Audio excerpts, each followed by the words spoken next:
Hello बच्चों, start करने जा रहे हैं इलेक्ट्रिक फील्ड का लेक्चर नंबर 4 और इस लेक्चर में हम पढ़ेंगे कूलम्ब्स लॉ, कूलाम का नियम। देखो, मैं बार बार ये चीज़ कह रहा हूँ तुमसे हर लेक्चर में कि अगले लेक्चर पे तभी जाओ जब तुमने पिछले लेक्चर देख रखे हों, और यदि नहीं देखें तो देख के आओ, अदरवाइज कुछ भी समझ में नहीं आएगा। तो आज का टॉपिक स्टार्ट करते हैं। टॉपिक का नाम है कूलम्ब्स लॉ, कूलाम का नियम। देखो, कूलाम का जो नियम होता है ना, ये क्या होता है, कूलम्ब्स ने क्या लॉ दिया था, क्या नियम दिया था कूलाम ने, वो हम पढ़ते हैं। सबसे पहले देखो, कूलाम ने एक बात बताई, वो ये थी कि अगर सबसे पहले ये प्रैक्टिकल किया कई लोगों ने, जैसे बेंजामिन फ्रैंकलिन ने एक्सपेरिमेंट किया था। सबसे पहले बेंजामिन फ्रैंकलिन ने एक्सपेरिमेंट किया था। एक्सपेरिमेंट क्या था कि अगर मान के चलो एक चार्ज है Q1 और दूसरा चार्ज है Q2, एक चार्ज है Q1 और दूसरा चार्ज है Q2।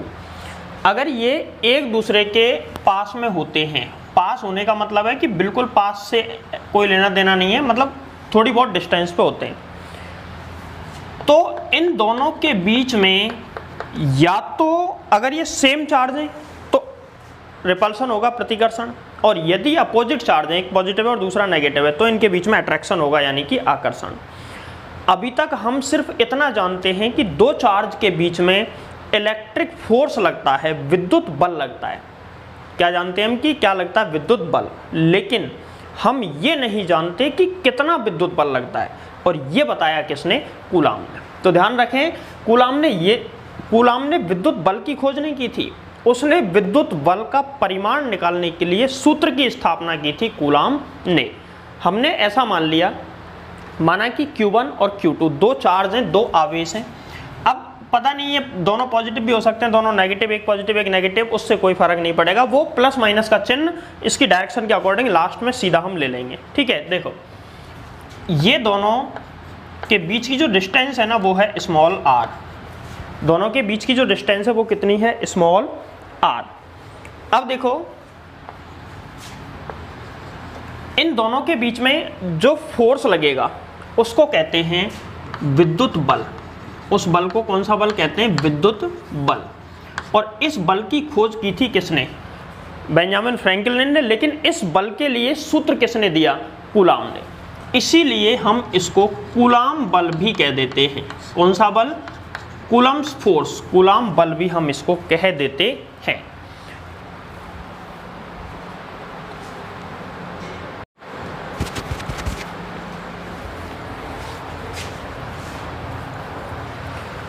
यहाँ पर दो आवेश हैं, एक है Q1, एक है Q2। देखो, ये कूलाम बल Q1 पे लगेगा या Q2 पे? तो इसका जवाब है दोनों पे कूलाम बल लगेगा। ये आवेश इस पे बल लगाएगा और ये आवेश इस पे बल लगाएगा। हम ऐसा मान लेते हैं अभी के लिए कि ये दोनों सेम चार्ज हैं, सेम नेचर में सेम है, मतलब दोनों या तो पॉजिटिव है या दोनों नेगेटिव है। तो ऐसे में क्या होगा? रिपल्सन होगा। रिपल्सन यानी कि प्रतिकर्षण। प्रतिकर्षण, इस पे बल लगेगा इधर की साइड में और इस पे बल लगेगा इस साइड में, मतलब दोनों पे बाहर की ओर बल लगेगा, एक दूसरे से दूर जाने की कोशिश करेंगे। इस पे जो बल लग रहा है इसको मैं नाम दे दूंगा F1। F1 का मतलब है कि ये किस पे बल है? Q1 पे, ड्यू टू Q2, मतलब किसके कारण लग रहा है? 2 के कारण 1 पर बल। तो इसको हम नाम दे देंगे F12। इस पे जो बल लग रहा है वो किस पे बल लग रहा है? Q2 पे लग रहा है, तो F2 ड्यू टू Q1, मतलब F1 यहाँ पे लिख देंगे। अब देखो, कूलाम ने बताया, कूलाम के अनुसार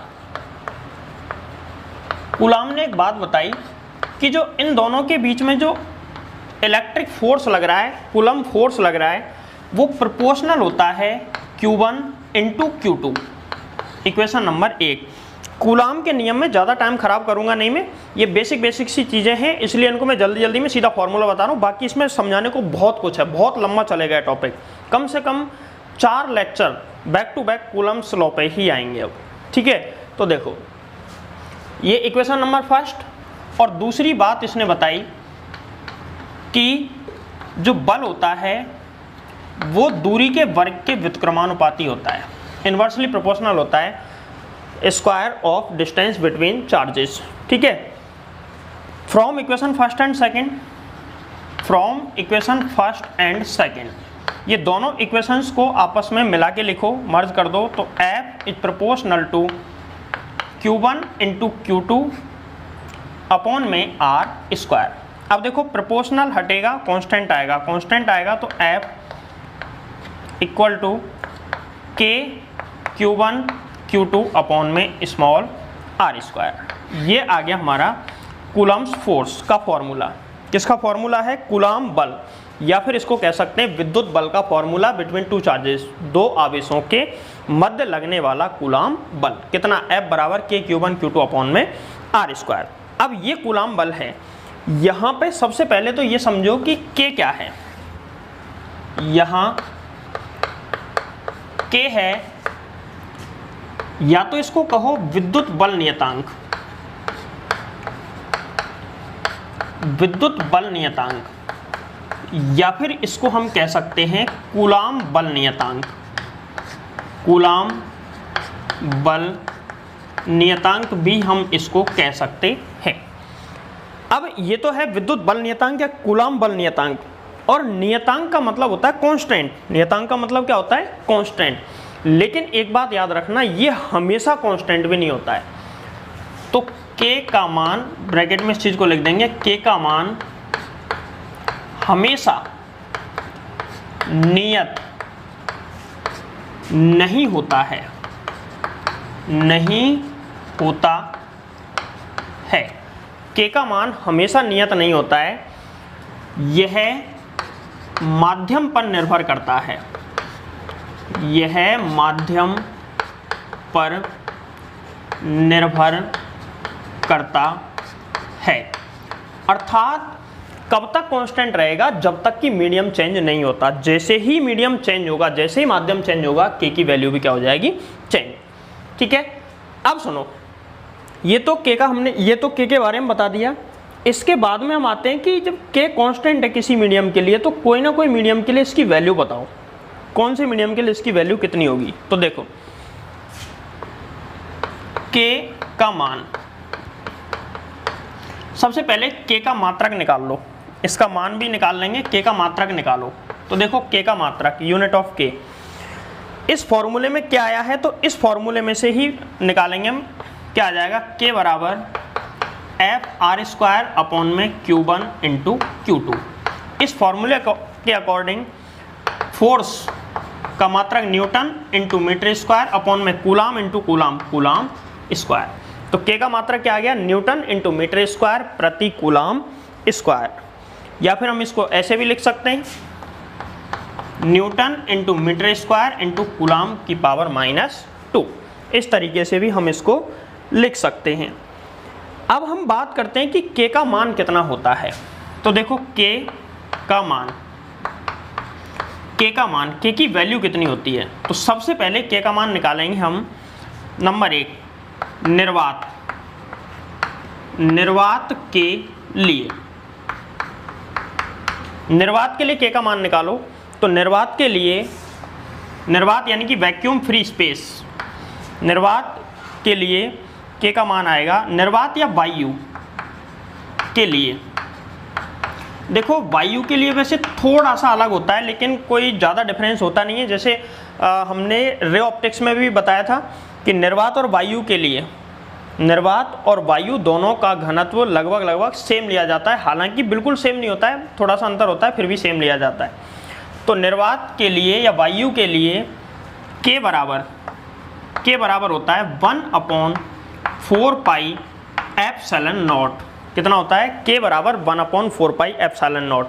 यहाँ पे एक नई बीमारी फिर आ गई जिसका नाम है एप्सिलॉन नॉट या एप्सिलॉन 0 भी इसको कहते हैं। इसके बारे में आगे बताऊंगा। ठीक है, K बराबर इतना होता है। अगर इसको हम सॉल्व करें तो इसकी वैल्यू आएगी 9 × 10 की पावर 9, और इसका मात्रक क्या होता है? न्यूटन इंटू मीटर स्क्वायर प्रति कूलाम स्क्वायर। ये इसकी जो वैल्यू निकल के आई है ना, ये वैल्यू है MKS में, MKS या SI यूनिट के अंदर इसकी ये वैल्यू है। अब यदि हम इसकी वैल्यू निकालें CGS में, तो देखो CGS में के का मान, CGS में के का मान के बराबर होता है 1। CGS में के का मान कितना होता है 1। अब मात्रक क्या होगा, देखो ये इस फॉर्मूले से MKS में निकाला तो इसी से CGS में निकालो। बल का मात्रक क्या होता है डाइन इंटू इसका मात्रक सेंटीमीटर स्क्वायर अपॉन में Q1 into Q2 state coulomb या ESU का होल स्क्वायर। तो ये इसका मात्रक आ गया ये के का मान आ गया CGS पद्धति में, जो कि 1 होता है। इसका कहीं भी काम नहीं पड़ेगा, इसका हर जगह काम पड़ेगा। ठीक है, अब यहाँ पे देखो के का मान निकाला निर्वात के लिए। अब हम निकालते हैं के का मान।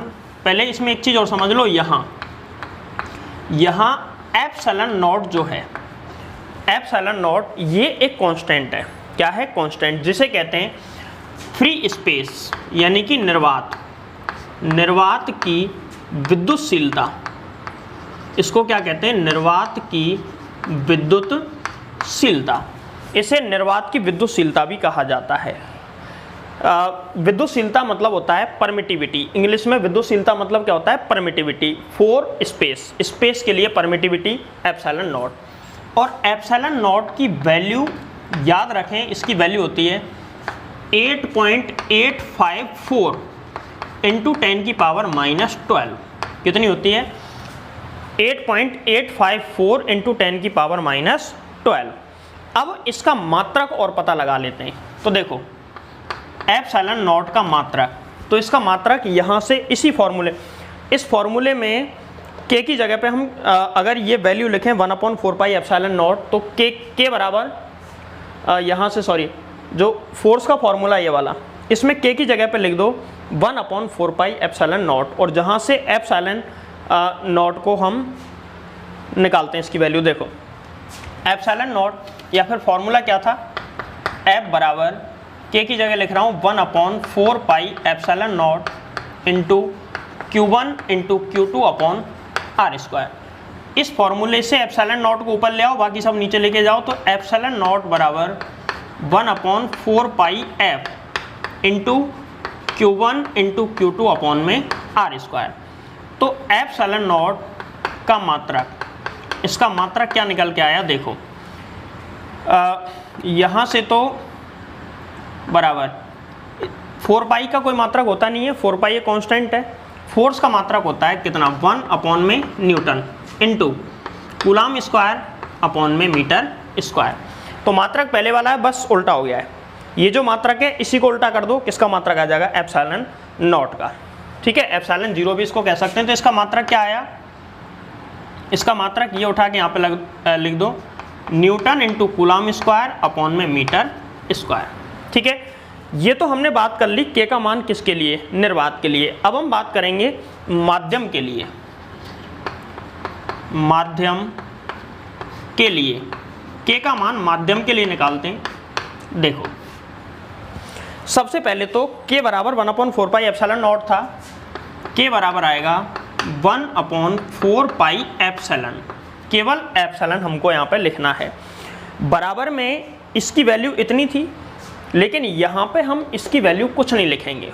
क्यों नहीं लिखेंगे, देखो निर्वात फिक्स होता है, एक फिक्स है। ऐसा नहीं है कि निर्वात कौन सा वाला निर्वात का कोई प्रकार नहीं होता, वो तो फिक्स है, एक ही होता है, कांस्टेंट होता है।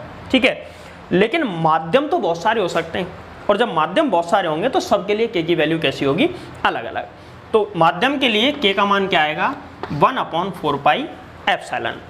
देखो एप्सिलॉन नॉट क्या है, निर्वात की विद्युतशीलता, permittivity of free space. Epsilon क्या है, माध्यम की विद्युतशीलता। अब कोई सा माध्यम हो, ठीक है, इन दोनों का मात्रक एक ही होगा और दोनों की विमा भी सेम होगी। ठीक है, अब तुमको एक काम कल करना है, और वो काम ये है कि के का मात्रक मैंने तुमको निकाल के बता दिया है, और एप्सिलॉन नॉट का भी निकाल के बता दिया है। एप्सिलॉन का वही होगा जो एप्सिलॉन नॉट का होगा। ठीक है, अब होमवर्क सुनो जो तुमको करना है, के एंड एप्सिलॉन नॉट या एप्सिलॉन, इनकी विमा निकालनी है, डायमेंशन निकालनी है तुमको। ठीक है, 11th में पढ़ के आए हो इनकी डायमेंशन कैसे निकाली जाती है, तो इनकी डायमेंशन निकालना। अब इसको देखो आगे पढ़ते हैं। विद्युत बल और आर यानी कि डिस्टेंस के बीच में ग्राफ। तो देखो इनके बीच में रिलेशन ये था F is proportional to 1/r²। तो इनके बीच में ग्राफ इन्वर्सली प्रोपोर्शनल वाला ग्राफ अच्छी तरह हम समझते हैं। इन्वर्सली प्रोपोर्शनल का ऐसा ग्राफ बनेगा जहाँ पे हम लिख सकते हैं F is proportional to 1/r²। एक साइड में F ले लो और दूसरी साइड में R। इन दोनों के बीच में ऐसा ग्राफ आएगा। अब यहाँ पे एक चीज़ ध्यान से समझो कि जैसे जैसे डिस्टेंस बढ़ती जाएगी R की वैल्यू कम होती जाएगी। कैसे देखो, स्टार्टिंग में यहाँ पे डिस्टेंस कम है, R की वैल्यू कम है तो फोर्स ज़्यादा है। फिर थोड़ा सा R बढ़ गया तो फोर्स देखो कम हो गया, फोर्स कम हो गया। R की वैल्यू और थोड़ी सी बढ़ा दें तो फोर्स और कम हो जाएगा। तो जैसे जैसे डिस्टेंस बढ़ती जाएगी फोर्स कम होता जाएगा।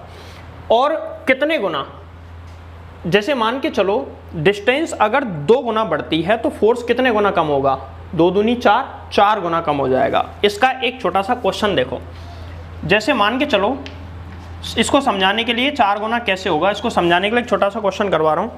माना कि Q1 एंड Q2 दो चार्ज हैं, Q1 और Q2 2 चार्जेस हैं जो कि स्मॉल r डिस्टेंस पर हैं। मतलब एक तो चार्ज है Q1 और दूसरा चार्ज है Q2। दोनों के बीच की जो डिस्टेंस है वो है स्मॉल r। ठीक है, अब स्मॉल r डिस्टेंस है तो इनके बीच में फोर्स कितना लगेगा उसको मान लेता हूं मैं F1 बराबर K Q1 Q2 अपॉन में r² according to Coulomb's law. Equation number 1। अब सेकंड स्थिति में यदि r को 2 गुना कर दूं, यदि r को मैं 2 टाइम्स बढ़ा दूं, 2 गुना कर दूं मतलब 2r कर दूं, तो 2 गुना करने पर फोर्स कितने गुना चेंज होगा, सवाल ये था। तो F2 बराबर कितना आ जाएगा, K Q1 Q2 अपॉन में 2r का स्क्वायर। अब की बार डिस्टेंस, पहले डिस्टेंस कितनी थी r, अब की बार 2r है तो इसका होल स्क्वायर होगा। क्या आ जाएगा, K Q1 Q2 अपॉन में 4r²। Equation number 2।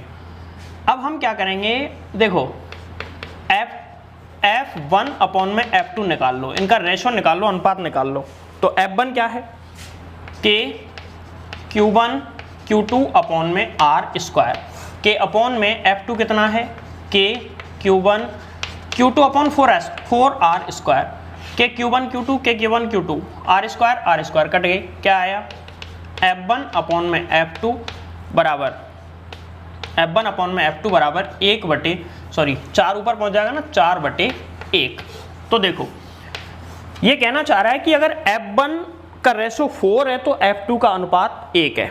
ठीक है, मतलब F1 4 गुना ज़्यादा है किसकी तुलना में, F2। इसको हम ऐसे भी लिख सकते हैं F1 बराबर 4F2, मतलब F1 4 टाइम ज़्यादा है किससे, F2 से। F1 4 टाइम ज़्यादा है F2 से। तो देखो जबकि पहली कंडीशन इस F1 के लिए डिस्टेंस कितनी थी, r, और F2 के लिए डिस्टेंस कितनी थी, 2r। डिस्टेंस 2 गुना बढ़ा दी तो फोर्स कितने टाइम कम हो गया, 4 टाइम, 4 गुना कम हो गया। ये एक बेसिक टाइप से मैंने एक न्यूमेरिकल लेके समझा दिया। इसको अगर तुम क्वेश्चन बना के लिखना चाहें तो लिख देना, यदि 2 आवेशों के मध्य दूरी को 2 गुना कर दें तो बल पर, उनके मध्य लगने वाले कूलम्ब बल पर क्या प्रभाव पड़ेगा, तो कूलम्ब बल 4 गुना कम हो जाएगा इसके अकॉर्डिंग। ठीक है, अब देखो एक छोटा सा टॉपिक है और डेफिनेशन है। एक कूलम्ब आवेश को परिभाषित करो। एक कूलम्ब आवेश को परिभाषित करो, ये एक छोटा सा क्वेश्चन ही है। एक कूलम्ब आवेश को परिभाषित करो according to Coulomb's law. Coulomb के नियम के अनुसार एक कूलम्ब को परिभाषित करो। अगर मान के चलो एक चार्ज है Q, 2 समान चार्ज हैं, 2 सेम चार्ज हैं, ये है Q, या फिर ऐसे मान लो Q1 है, ये Q2 है और इनके बीच की डिस्टेंस है स्मॉल r। अब एक कूलम्ब को डिफाइन करना है तो यहाँ Q1 बराबर 1 कूलम्ब और Q2 बराबर 1 कूलम्ब मान लो। ठीक है, और अब एक काम करो, इनके बीच में फोर्स कितना लगेगा, F बराबर फॉर्मूला होता है K Q1 into Q2 upon में आर स्क्वायर, के Q1 Q2 upon R square, इतना फोर्स लगेगा। यहाँ पे एक चीज़ और मान लो, माना R is equal to 1 metre, R को कितने मीटर मान लिया मैंने, 1 मीटर, Q1 Q2 को मैंने 1 मान लिया और इसको मान लिया कितना, 1 मीटर। तो ऐसी स्थिति में फोर्स कितना आएगा, F इज इक्वल टू के 1 इंटू 1 अपॉन में 1 का होल स्क्वायर, ठीक है, क्योंकि Q1 Q2 को 1 मानना है, क्योंकि 1 कूलाम को ही परिभाषित करवा रहा है वो।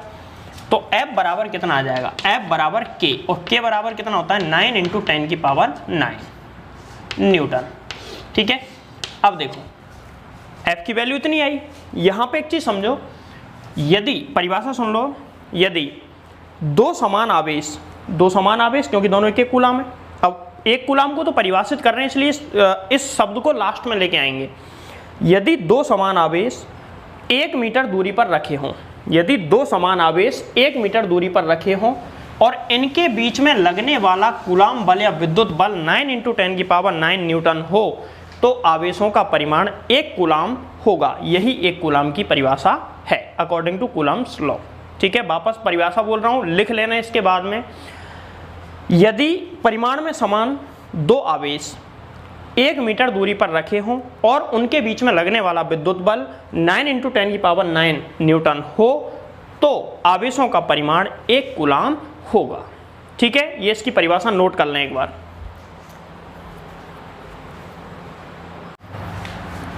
देखो अगले टॉपिक पे आते हैं, कूलाम के नियम का सदिश निरूपण, vector representation of Coulomb's law.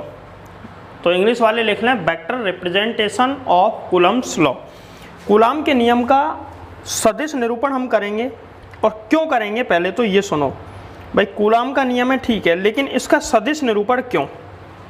देखो आवेश सदिश राशि है, अदिश आवेश कैसी राशि है, अदिश राशि, लेकिन आवेश की वजह से जो विद्युत बल लगता है वो कैसी राशि है, सदिश या अदिश। तो वो कैसी राशि है, सदिश, क्योंकि विद्युत बल कोई सा ही हो, विद्युत बल हो चाहे गुरुत्वाकर्षण बल हो, बल हमेशा कैसी राशि होती है, सदिश राशि। इसीलिए हम करेंगे सदिश निरूपण।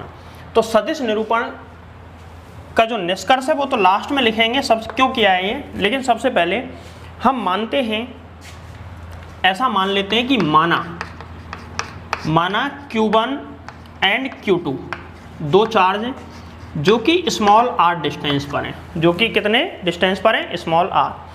ये किसी निर्देश तंत्र में हैं, ये किसी फ्रेम में हैं, ये किसी फ्रेम में हैं, फ्रेम ऑफ रेफरेंस निर्देश तंत्र में है। देखो एक निर्देश तंत्र माना सबसे पहले, फ्रेम ऑफ रेफरेंस। इस निर्देश तंत्र में कोई दो आवेश जो कि हमने माने हैं, एक तो है Q1 और दूसरा आवेश है Q2, Q1 and this is Q2। इन दोनों आवेशों, ये इनका ओरिजिन है, मूल बिंदु है, मूल बिंदु से इनके स्थिति सदिश लिए जाते हैं, पोजीशन वेक्टर्स। तो इसका पोजीशन वेक्टर है R1 वेक्टर, इसका पोजीशन वेक्टर है R2 वेक्टर, ठीक है। ये R1 वेक्टर और ये वाला है R2 वेक्टर, और इसको मिलाने पर ये होगा इनका डिस्प्लेसमेंट वेक्टर, यानी कि विस्थापन सदिश। और इनके बीच की डिस्टेंस या डिस्प्लेसमेंट कितना दिया है, सीधी दूरी है, तो डिस्टेंस डिस्प्लेसमेंट बराबर होंगे, ये है R। अब एक चीज़ देखो, हम 11th में जहाँ वेक्टर पढ़ के आए हैं मैकेनिक्स के अंदर, अगर तुम में से किसी को मैकेनिक्स का वेक्टर पार्ट अगर किसी का कमज़ोर है तो ये टॉपिक उसको समझ में कम आएगा भाई। फिर भी मैं कोशिश करूँगा कि इसमें बेसिक चीज़ें तुमको बता दूँ, ठीक है। देखो वेक्टर में एक सदिश त्रिभुज नियम था, उस नियम के अकॉर्डिंग यहाँ पे देखो, अगर मैं R ये जो डिस्टेंस है इसको मैं इस साइड में लेता हूँ Q1 से Q2 की तरफ, तो ये डिस्टेंस कहलाती है वेक्टर फॉर्म में R21 वेक्टर। और अगर मैं ऊपर की तरफ लेता हूँ Q2 से Q1 की तरफ, तो ये कहलाती है R12 वेक्टर, ठीक है। अब ये दोनों के दोनों चार्ज एक दूसरे पर रिपल्सन फोर्स लगाएंगे, दोनों को पॉजिटिव लिया है तो ये इधर, और दूसरा जो फोर्स होगा वो इधर लगेगा। इन फोर्स के नाम क्या होंगे, इन बलों के नाम क्या होंगे, कूलम्ब्स बल या विद्युत बलों के नाम, इनके नाम सुनो। ये जो फोर्स है वो किस पे लग रहा है, Q1 पे, ड्यू टू Q2।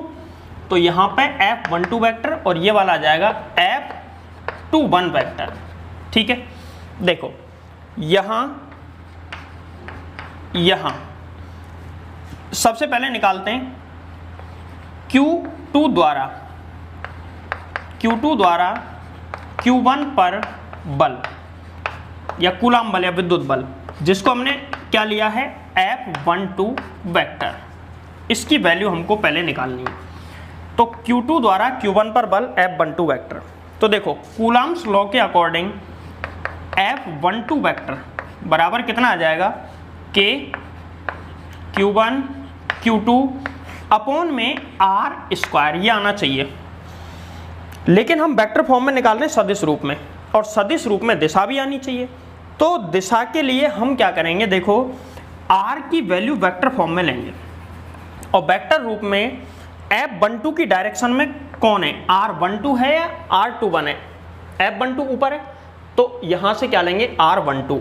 F21 निकालेंगे तो क्या लेंगे, R21 इसकी डायरेक्शन में। ठीक है, तो यहां पे लेंगे R क्या 12 का होल स्क्वायर, R12 का होल स्क्वायर। वेक्टर नहीं लेंगे क्योंकि होल स्क्वायर होने पे वेक्टर वैसे अट जाता है। और यहां पे इसका स्थिति सदिश,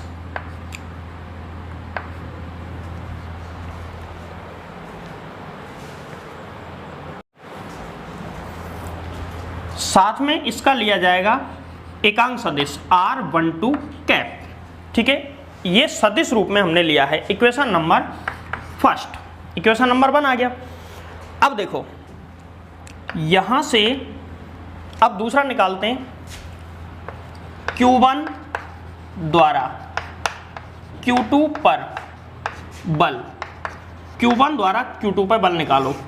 तो Q1 द्वारा Q2 पर बल, Q1 द्वारा Q2 पर बल कौन सा है, F21। ये कौन सा है, F21 और वेक्टर, F21 वेक्टर निकालो। F21 वेक्टर बराबर K Q1 Q2 अपॉन में डिस्टेंस देखो कौन सी लेंगे, F21 के लिए लेंगे R21। तो R21 का whole square into R21 cap. ठीक है, अब देखो इक्वेशन नंबर 1, इक्वेशन नंबर 2।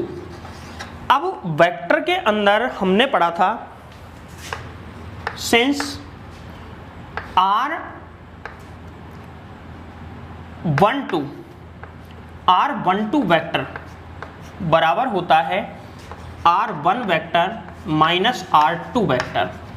ऐसे ही हम निकालें R21 वेक्टर बराबर R2 vector minus R1 vector. ये हमने वेक्टर के अंदर पढ़ा है। इन दोनों के हिसाब से हम इसको ऐसे लिख सकते हैं क्या, देखो इसमें से माइनस कॉमन ले लूं तो क्या आ जाएगा, R12 वेक्टर बराबर माइनस R21 वेक्टर। बोलो हाँ या ना। अगर मैं इसमें से माइनस कॉमन ले लूं तो ये क्या आएगा, R1 माइनस R2, माइनस बार बचेगा और फिर R1 माइनस R2 की जगह में क्या लिख सकता हूं, R21। तो R21 बराबर माइनस R12। ठीक है, इसी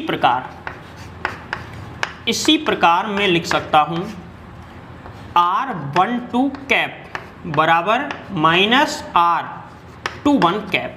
ये एकांक सदिश है तो ये इसके बराबर होता है। अब इक्वेशन नंबर 2 में लिख दो इसकी वैल्यू या फर्स्ट में लिख दो। तो फ्रॉम इक्वेशन फर्स्ट, मैं फर्स्ट में लिख देता हूं क्योंकि मैंने इसकी वैल्यू निकाली है। फ्रॉम इक्वेशन फर्स्ट में इसकी वैल्यू लिखो। तो इक्वेशन फर्स्ट ये रही।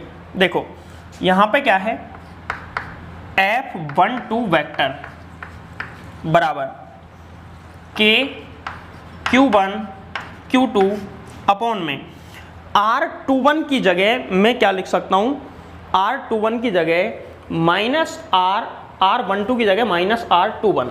तो यहां माइनस माइनस होल स्क्वायर हो जाएगा तो यहां तो कोई फर्क पड़ेगा नहीं, यहां पे आ जाएगा R21 का होल स्क्वायर और इसकी जगह पे हम क्या लिख देंगे, माइनस R21 कैप। ठीक है, ये देखो F12 वेक्टर बराबर minus K Q1 Q2 upon में R21 का होल स्क्वायर और यहाँ पे आ जाएगा R21 कैप। Equation number 3। अब इक्वेशन नंबर 2 और 3 को गौर से देखो। यहाँ पे R21 है और यहाँ पे R12 है, बाकी यहाँ पे K Q1 Q2 upon R21 ये सब सेम है, बस माइनस का अंतर है। तो from equation 2 and 3, from equation 2 and 3, समीकरण 2 व 3 से, समीकरण 2 और 3 से हम लिख सकते हैं F21 वेक्टर बराबर माइनस F12 वेक्टर, या फिर हम इसको ऐसे भी लिख सकते हैं F12 वेक्टर बराबर माइनस F21 वेक्टर। अब देखो इससे क्या निष्कर्ष निकला। इससे ये निष्कर्ष निकला कि इन दोनों पे जो बल लग रहे हैं दोनों साइड में, ये दोनों आपस में इनका मैग्नीट्यूड जो परिमाण है वो सेम है। इनका परिमाण कैसा है? सेम। लेकिन एक पॉजिटिव है और एक कैसा है? नेगेटिव। इसका मतलब इनकी डायरेक्शन कैसी है? अपोजिट। दिशा कैसी है? विपरीत। तो हम यहाँ पे अब निष्कर्ष लिखेंगे। इससे क्या निष्कर्ष निकलता है? निष्कर्ष में पहला, दोनों आवेश, अब मैं बोल रहा हूं तुमको ये निष्कर्ष एज इट इज लिख देना है। दोनों आवेश एक दूसरे पर परिमाण में समान तथा प्रकृति में परिमाण में समान तथा दिशा में विपरीत, परिमाण में समान एवं विपरीत बल लगाते हैं। इस प्रकार न्यूटन के एक्शन रिएक्शन यानी कि क्रिया प्रतिक्रिया नियम की पालना होती है। कौन से नियम की? न्यूटन का जो 3rd लॉ है, क्रिया प्रतिक्रिया के नियम की पालना होती है। कैसे हुई भाई? ये क्रिया तो अपोजिट डायरेक्शन में प्रतिक्रिया, ये एक्शन तो ये इसका रिएक्शन, और दोनों मैग्नीट्यूड में सेम होते हैं लेकिन अपोजिट होते हैं। तो यहाँ पे भी वही हो रहा है, दोनों फोर्स का जो परिमाण है वो सेम है लेकिन डायरेक्शन दोनों की कैसी है? अपोजिट। तो पहला पॉइंट वापस मैं बोल रहा हूँ, पहला पॉइंट वापस लिख लो। कूलाम का नियम न्यूटन के क्रिया प्रतिक्रिया नियम की पालना करता है क्योंकि दोनों आवेशों पर परिमाण में समान तथा विपरीत बल लगते हैं। ये पहला पॉइंट लिख देंगे। इसके बाद दूसरा पॉइंट, ये इंपॉर्टेंट है। दूसरा पॉइंट इंपॉर्टेंट है, वो सुन लो क्या है। दूसरा पॉइंट ये है कि देखो ये जो फोर्स है ना, दोनों के दोनों फोर्स ये एक ही लाइन पर लग रहे हैं और वो लाइन इन दोनों चार्ज के सेंटर से भी गुजर रही है। दोनों आवेशों का जो केंद्र है उस केंद्र से भी ये लाइन गुजर रही है। जब इस तरीके से एक ही लाइन पे फोर्स लगे और वो फोर्स दोनों आवेशों के केंद्र से गुजरें तो ऐसे बलों को कहते हैं केंद्रीय बल, सेंट्रल फोर्स। कौन से बल? केंद्रीय बल यानी कि सेंट्रल फोर्स। और सेंट्रल फोर्स की विशेषता ये होती है कि ये दूरी के वर्ग के व्युत्क्रमानुपाती होते हैं और ऐसा हमने स्टार्टिंग में पढ़ लिया है। यहाँ पे प्रूव भी हो गई ये चीज़ कि ये जो विद्युत बल है किसका उदाहरण है? केंद्रीय बल का। किसका उदाहरण है? केंद्रीय बल। क्यों? क्योंकि एक ही रेखा में तथा दोनों आवेशों के केंद्र से गुजरने वाले बल होते हैं विद्युत बल, इसलिए इन्हें कौन से बल कहते हैं? केंद्रीय बल। तो आई बात समझ में?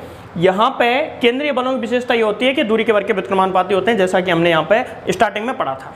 ठीक, देखें अगले टॉपिक पे आते हैं। कूलाम बल एवं गुरुत्वाकर्षण बल में अंतर। कूलाम बल यानी कि विद्युत बल और दूसरा है ग्रेविटेशनल फोर्स, गुरुत्वाकर्षण बल। इन दोनों में कौन कौन से मेजर डिफरेंस हैं, दोनों में अंतर कौन कौन से, वो हमको पढ़ने हैं। तो देखो सबसे पहले तो हम आते हैं कूलाम बल विद्युत बल है तो इसको मैं एफ ई से डिनोट कर देता हूँ, इलेक्ट्रिक फोर्स, और इसको गुरुत्वाकर्षण को एफ जी, ग्रेविटेशनल फोर्स।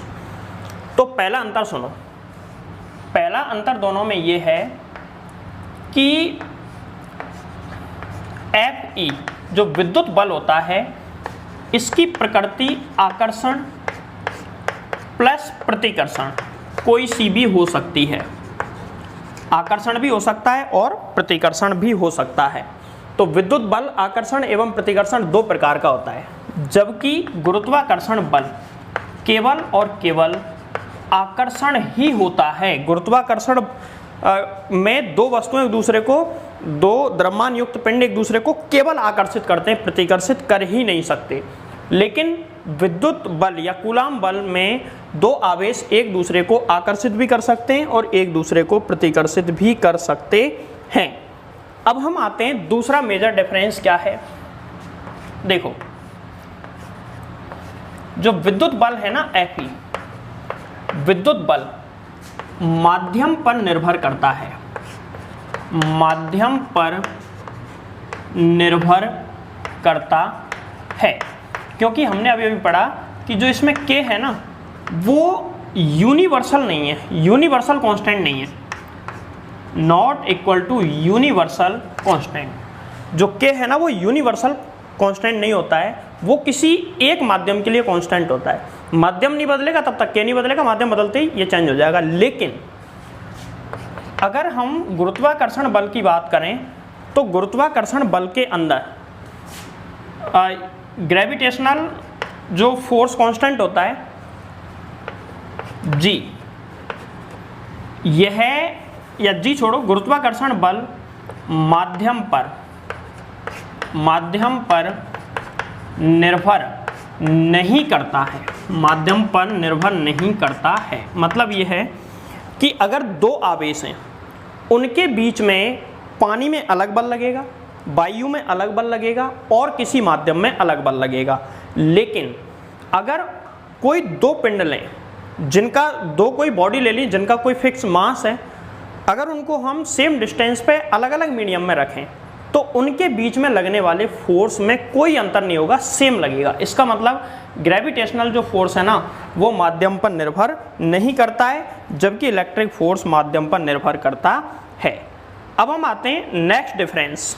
तो देखो नेक्स्ट डिफरेंस ये है, अगर हम बात करें विद्युत बल में, विद्युत बल के लिए कांस्टेंट होता है K, निर्वात के लिए इसकी वैल्यू होती है 9 × 10⁹ न्यूटन इंटू मीटर स्क्वायर प्रति कूलाम स्क्वायर। लेकिन अगर हम गुरुत्वाकर्षण की बात करें तो Fg ग्रेविटेशनल फोर्स के अंदर कांस्टेंट आता है कैपिटल G, और कैपिटल G बराबर कितना होता है 6.67 × 10⁻11। कितना होता है 6.67 × 10⁻11। इसका मात्रक भी याद होगा तुमको, न्यूटन इंटू मीटर स्क्वायर प्रति किलोग्राम स्क्वायर। कैसे आया देखो, इन दोनों के फॉर्मूले में बता देता हूँ। Fe बराबर क्या होता है K⁴1 Q2 अपॉन में r², और Fg बराबर ग्रेविटेशनल फोर्स का फॉर्मूला क्या होता है capital G m1 × m2 upon में r²। तो देखो फोर्स की जगह तो फोर्स है, यहाँ पे चार्ज आ गया है और यहाँ पे डिस्टेंस, यहाँ पे डिस्टेंस, और यहाँ पे चार्ज की जगह क्या आ गया मास। तो चार्ज का मात्रा कूलाम स्क्वायर और मास का मात्रा क्या होता है किलोग्राम स्क्वायर। इसका कूलाम स्क्वायर, इसका किलोग्राम स्क्वायर, यही चेंज है, बाकी इसमें कोई परिवर्तन नहीं है। तो मुख्य रूप से तीन अंतर हैं किसमें, कूलाम बल और गुरुत्वाकर्षण बल के अंदर। इनको अपनी लैंग्वेज में या फिर दोनों साइड में लाइन खींच के जैसे भी तुम चाहो बना सकते हो, और इसको स्क्रीनशॉट ले लो जल्दी से। अगला टॉपिक है कूलाम नियम की कमियां, या फिर कमियों को हम सीमाएं भी लिख सकते हैं। कूलाम नियम की सीमाएं या लिमिट्स, क्या क्या कमी है कूलाम्स लॉ के अंदर। देखो सबसे पहली कमी ये है कि यह नियम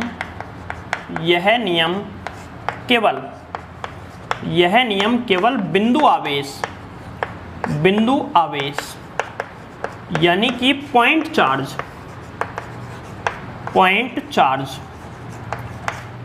के लिए ही सत्य है। यह नियम केवल पॉइंट चार्ज के लिए सत्य है। तो किसके लिए सत्य नहीं है, यह बड़े आकार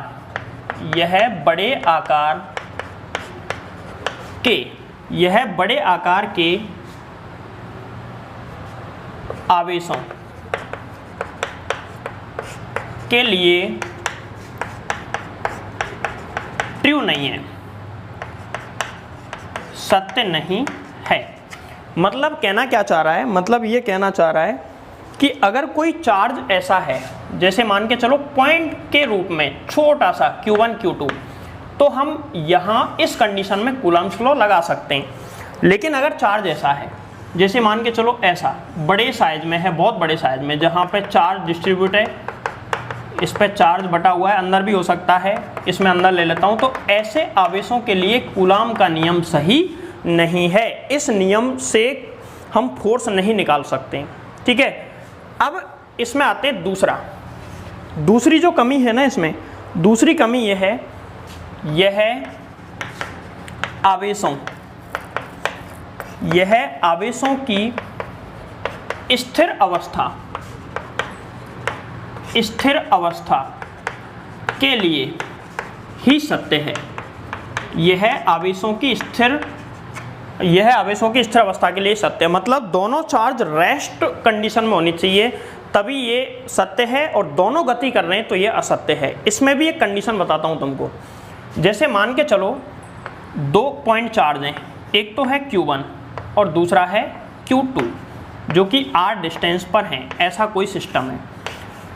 अगर मान के चलो Q1 एंड Q2 दोनों स्थिर हैं, तो कूलाम का नियम सत्य होगा, ध्यान रखना। दूसरी कंडीशन, Q1 तो है स्थिर, एंड Q2 है गतिशील, है, तो ऐसी स्थिति में भी ये सत्य होगा। लेकिन तीसरी कंडीशन, यदि Q1 एंड Q2 दोनों के दोनों यदि गतिशील हैं, दोनों गति कर रहे हैं, तो यह असत्य होगा। असत्य का मतलब है कि वहाँ पे कूलम्ब्स लॉ के द्वारा फोर्स नहीं निकाला जा सकता है जब दोनों के दोनों गति कर रहे हों। कब निकाल सकते हैं? जब या तो दोनों स्थिर हों या एक स्थिर हो कम से कम, तो हम कूलम्ब्स लॉ लगा सकते हैं। और यदि दोनों गति कर रहे हैं तो हम कूलम्ब्स लॉ नहीं लगा सकते। अब आते हैं, ये 2 कमियां हो गई। तीसरी कमी कूलम्ब्स लॉ की यह है कि यह 2 आवेशों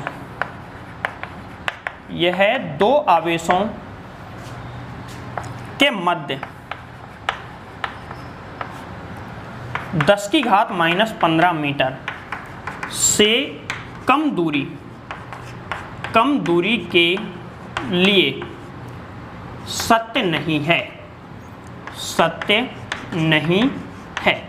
मतलब अगर 2 चार्ज हैं, देखो इधर, इसको विद्युत बल की परास भी बोलते हैं। तो विद्युत बल की जो परास है वो कितनी होती है, अभी बताता हूँ। देखो, अगर एक आवेश है ये रहा Q1, एक आवेश है ये रहा Q2, ठीक है, Q1 Q2, और इन दोनों के बीच की दूरी R है।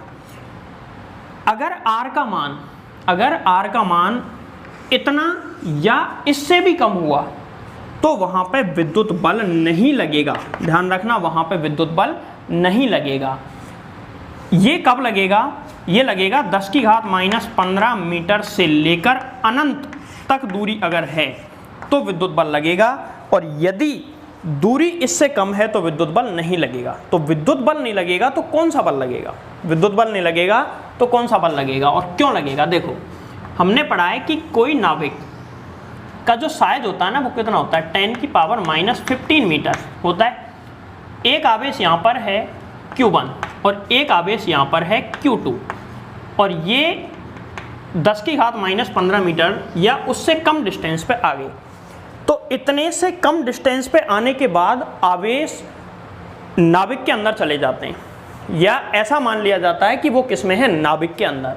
और नाविक के अंदर 2 आवेशों के बीच में कभी भी विद्युत बल नहीं लगता है। 2 आवेशों के बीच में हमेशा 2 आवेश या अनावेशित कण, जितने भी कण हैं नाविक के अंदर, सबके बीच में विद्युत बल ना लग के लगता है नाभिकीय बल, न्यूक्लियर फोर्स, ठीक है।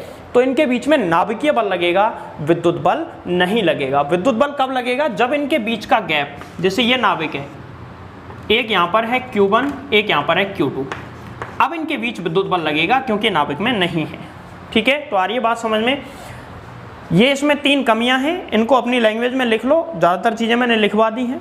देखो कूलाम के नियम में जितनी भी चीज़ें हैं मैंने एक एक करके तुमको समझा दी हैं। अब कूलाम के नियम पर आधारित कुछ बेसिक सरल वाले न्यूमेरिकल हम पढ़ लेते हैं। और न्यूमेरिकल्स तो इतने हैं कूलाम्स लॉ पे कि अगर हम 10 लेक्चर और बना दूं तो भी कम पड़ जाएंगे, लेकिन हम बिल्कुल बेस वाले न्यूमेरिकल आज पढ़ेंगे। बाकी न्यूमेरिकल्स के लिए कम से कम 2 वीडियो में अपलोड करूंगा। तो कुछ न्यूमेरिकल करते हैं। देखो पहला न्यूमेरिकल है, हाइड्रोजन की सामान्य अवस्था में नाभिक एवं इलेक्ट्रॉन के मध्य विद्युत बल एवं गुरुत्वाकर्षण बल का अनुपात ज्ञात करो। बहुत अच्छा सवाल है ये। देखो सबसे पहले वो कह रहा है कि हाइड्रोजन कौन सा, 1H1, ठीक है, 1H1 सामान्य अवस्था का मतलब है कि इलेक्ट्रॉन जो है ना, इलेक्ट्रॉन पहली कक्षा में है, और इलेक्ट्रॉन पहली कक्षा में, पहली कक्षा की त्रिज्या होती है 0.53 एंगस्ट्रॉम लगभग। पहली कक्षा की त्रिज्या कितनी होती है, 0.53 एंगस्ट्रॉम। तो इनके बीच में विद्युत बल कितना लगेगा और गुरुत्वाकर्षण बल कितना लगेगा, यह निकालना है। तो इसका सॉल्यूशन समझो। सबसे पहले हम निकालते हैं नंबर 1 विद्युत बल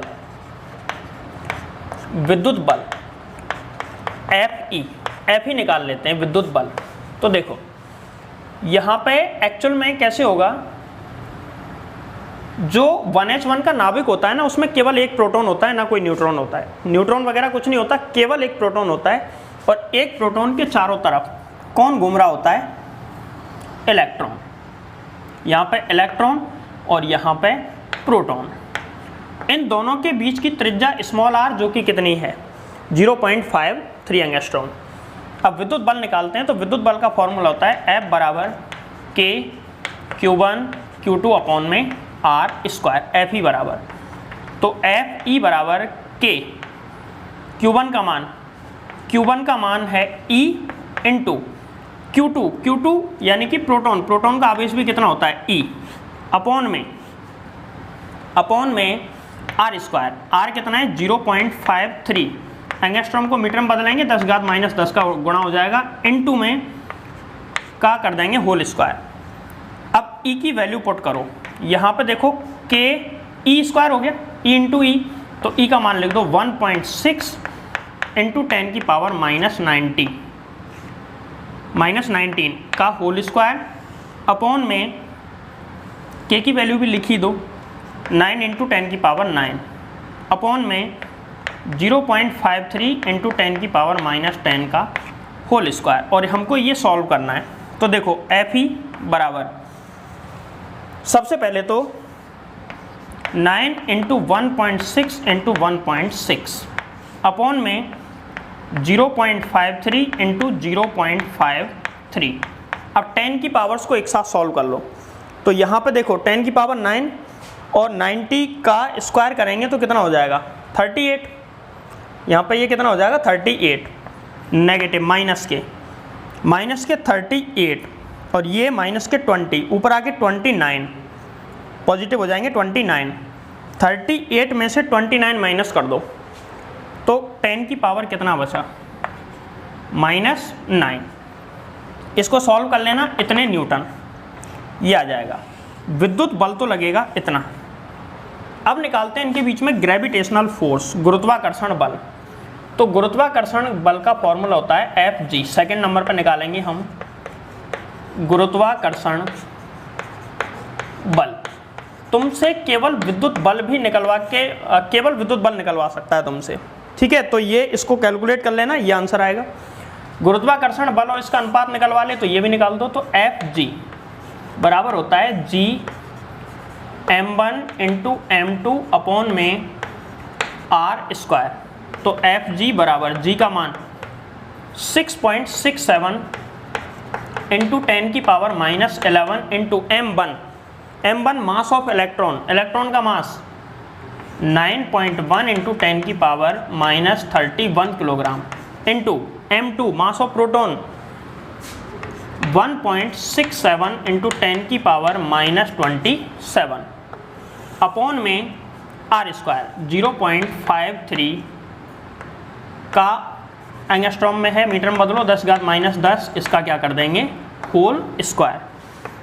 Fg बराबर 6.67 इंटू 9.1 इंटू 1.67, इनका गुणा करो, नीचे इंटू करना है 0.53 इंटू 0.53। 10 की पावर्स को सॉल्व करो। देखो यहाँ पे ऊपर नेगेटिव कितने हो गए, 31 और 11, 42 और 27, 42 और 27, चलो 42 और इसको 20 हो गया, 42 में सीधा 7 ऐड कर दो, 10 की पावर माइनस 42 और 7 कितना हो गया, 49 न्यूटन। अगर हमको अनुपात निकालना है तो कर दो गुणा भाग, इनका भाग कर दो, एफ ई अपॉन में एफ जी बराबर, इसमें इसका भाग लगा लो और मुझे बताओ आंसर कितना आया। सॉल्व करना है इसका और आंसर मुझे बताना कि एग्जैक्ट आंसर कितना आ रहा है इसका। ये सवाल है, इस तरीके से इसको हल करेंगे। एफ ई की वैल्यू ये रही, जहाँ पे ये तो कट ही जाएंगे नीचे वाले, तो इसका इसमें भाग लगेगा इसका, जिसमें भी कुछ कट रहा है क्या, 1.6 और 1.67 लगभग काट सकते हैं, वैसे कटेंगे तो नहीं एग्जैक्ट, बट लगभग काट सकते हैं। और बाकी 10 की पावर 9 जो भी गुणा करके आए मुझे बताना। एक क्वेश्चन। दूसरा क्वेश्चन, ये क्वेश्चन भाई साहब आईआईटी के पेपर में पूछा है। क्वेश्चन कुछ नहीं है लेकिन पूछ लिया। ऑप्शन से तो हो जाएगा अगर मैं ऑप्शन दे दूं तो इसके, लेकिन बिना ऑप्शन के नहीं होगा तुमसे। दो आवेश 1 मीटर दूरी पर रखे हैं, इनके मध्य न्यूनतम बल कितना होगा, इनके बीच में मिनिमम फोर्स कितना होगा। इसके लिए हमको क्या करना पड़ेगा, देखो सवाल को लिखते हैं। इसमें आवेश का मान दिया है तुमको, लेकिन वो दिख नहीं रहा। देखो कहाँ कैसे दिखेगा। अगर दो आवेश हैं Q1 Q2, एक है Q1 दूसरा है Q2 और ये दोनों 1 मीटर डिस्टेंस पर हैं, तो यहाँ पे तो है Q1, इधर है Q2, इनके बीच की डिस्टेंस r बराबर 1 मीटर है। तो मैक्सिमम फोर्स कितना होगा वो निकालना है। तो F बराबर formula K Q1 into Q2 upon में R स्क्वायर। यहाँ से देखो F, R का मान 1 है तो मैं सीधा लिख देता हूँ K, F बराबर K Q1 Q2। अब मुझे एक बात बताओ, आवेश का न्यूनतम मान कितना हो सकता है किसी वस्तु से कम कितना। कल की वीडियो में मैंने बताया था, किसी वस्तु पे कम से कम आवेश, भाई R तो कांस्टेंट दे दिया इसने 1 मीटर है, तो फोर्स डायरेक्ट केवल और केवल किस पे निर्भर कर रहा है, चार्ज पे, क्योंकि K भी कांस्टेंट है। तो अगर बल को न्यूनतम लाना है तो देखो जब Q1 एंड Q2 मिनिमम होंगे तो F बराबर आ जाएगा F मिनिमम। तो F भी कैसा आएगा, मिनिमम। और किसी भी चार्ज का मिनिमम से मिनिमम वैल्यू हो सकती है E। एक इलेक्ट्रॉन कम, अगर किसी वस्तु पर आवेश आता है तो कम से कम कितने इलेक्ट्रॉन ट्रांसफर करने की आवेश आ जाए, एक से कम इलेक्ट्रॉन का ट्रांसफर होता नहीं है, एक से ज़्यादा करोगे ज़्यादा आवेश आ जाएगा, कम से कम एक। तो ऐसी स्थिति में Q1 और Q1 बराबर होगा Q2 बराबर E। तो F बराबर इसका आंसर आ गया K E इंटू E, मतलब F बराबर K E स्क्वायर। ये इसका जवाब है। इससे कम फोर्स लगेगा ही नहीं अगर वो 1 मीटर दूरी पर हैं तो। आज के वीडियो लेक्चर में इतना ही। मिलते हैं कल एक नई वीडियो के साथ जिसमें बहुत सारे न्यूमेरिकल हम सॉल्व करेंगे।